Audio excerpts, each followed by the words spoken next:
আচ্ছা, তোমরা কারা কারা লোটে মাছ খেতে ভালোবাসো? আমি তো লোটে মাছ খেতে ভীষণ ভালোবাসি। চলো আজকে বানাবো আলু পেঁয়াজ দিয়ে লোটে মাছের ঝুড়ো। যার জন্য সবার প্রথমে একটা মিক্সিং বোলের মধ্যে নিয়ে নিয়েছি টমেটো, পেঁয়াজ, আদা, রসুন, কাঁচা লঙ্কা, শুকনো লঙ্কা, গোটা জিরে। এবারে এটাকে ভালোভাবে বেটে নেব। অন্যদিকে একটা কড়াতে দিয়ে দেবো কিছুটা সর্ষের তেল, গোটা জিরে, বেটে রাখা মশলা, আর দিয়ে দেবো পরিমাণ মতো লবণ, হলুদ গুঁড়ো, কুচি কুচি করে কেটে রাখা আলু আর পেঁয়াজগুলো। এবারে এটাকে একটু ভেজে নেব। ভাজা হয়ে গেলে দিয়ে দেবো কেটে রাখা লোটে মাছগুলো। এবার এটাকে ভালোভাবে রান্না করে নেব। আর নামানোর আগে দিয়ে দেবো কিছুটা ধনেপাতা কুচি আর গরম মশলা গুঁড়ো। তো রেডি হয়ে গেল আমাদের আলু পেঁয়াজ দিয়ে লোটে মাছের ঝুড়ো। ভিডিওটি ভালো লাগলে প্লিজ একটা লাইক করে দিও।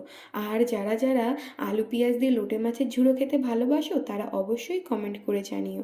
তো আজকের মতো এই পর্যন্তই, টাটা।